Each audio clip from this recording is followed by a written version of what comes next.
My Deadpool movie collection keeps growing. It's great to see it. Since the new movie came out, people have more interest again. A lot of the stuff is stuff from the newer movie, obviously, which makes sense. You know, we got the main Deadpool suits, we're getting some of the variants, and the minifigure we're looking at today is going to be the civilian look for Wade from Deadpool and Wolverine, but also kind of some of the parts that he wore, I believe, in Deadpool 2. Excited to check it out, so let's look at the packaging. You have the blue plastic clamshell that they use for all the brother figures collabs with their logo on it at the top there. Pop it open. You have the bag with the base minifigure and one extra head. Other than that, it's just the card on the inside here, which will be the same as the Deadpool that I looked at as well on the back website. This one seems pretty silver, maybe, so that's a little different. Yeah, so that is kind of interesting to see that they aren't just the same, where one has more of the silver black, the other one is straight silver. So there are some slight differences for no reason. I guess it's kind of fun as a collectability standpoint, but nothing crazy. Let's check out the minifigure. Pulling out Wade, I would say that he is deceptively simple, but actually has a pretty awesome amount of detailing on him. Whether it is like the jacket being printed down onto the hips as well to give it that extra length, which is nice. But also just having a nice pair of jeans, like there's even pockets on the back of the legs, even though they're barely printed on there. Very subtle seam lines for creases, even stitching. So there's a lot of fine detailing on here that you might not notice at first. Custom molded hair toupee is also kind of a nice plastic sheen. Looks very Lego-like. It is a little bit on the thinner side than what a Lego figure might have, but I don't even mind that. And I mentioned it in the Deadpool normal minifigure review that I think the unmasked head here is an upgrade to this one, even where it has extra colors for all this scarring, and just think proportionally it just looks a little bit better too. It's just a normal dark tan color for the hair, not like a special color or anything like that. Side of the jacket, more pockets and creases. The hood looks cool too. And I do like there's like the use of that lighter green at the top there, which I don't think is anywhere else. The other part of the hood on the front there. So only use of that lighter green. So there's an extra shade there. Moving the arms out of the way. Looks like the side of the torso is just dark green, no print. A little bit of printing on the inside of the arm for that cuff sort of look there. So again, nice to see some extra detailing that they didn't necessarily have to include. The shirt is going to be the standout though, with the Hawaiian design, which I believe is based off of Chunk from the Goonies. Brighten that up a little bit. So that looks good. Also just nice tennis shoe design there. Probably his New Balances, since he's kind of in that dad era in the movie. A little down on his luck. Moving the inside of the legs, and you'll see that the shoes and pants design is also printed on the inside of the legs. So there's extra seam lines, more shoe printing. There's a little bit of that light bluish gray for the soles of the shoes. And like I mentioned, there is a little bit of that jacket printed on the sides of the hips to continue that design. So that's kind of nice. Doesn't break up at all, which is nice too. And since it is pad printed, if you were to separate the legs and the torso, wouldn't damage the printing at all. Put it back together, fits back, no issues. Yeah, just really impressed here with all the fine detailing, jacket stitching as well, whether it's the hood, side, or I guess the back kind of sides there. Looks great. Let's take off the hair piece, see what we're working with.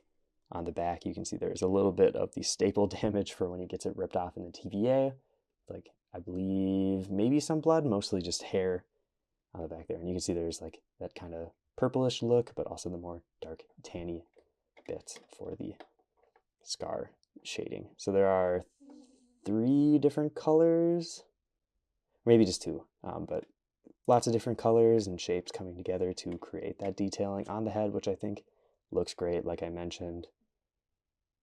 So you get the smiling face here. We get one other head option, so I'll toss that on as well, which will have all the same scar designing, I believe, as well as the eyebrow position all looks the same. Only really difference is the eye shaping as well as the mouth position.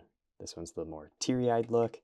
Same goes for the back of the head. Everything's in the same spot it was on the first one. But nice to have the 2 different facial expressions. Obviously, I think I would go with the smiley one.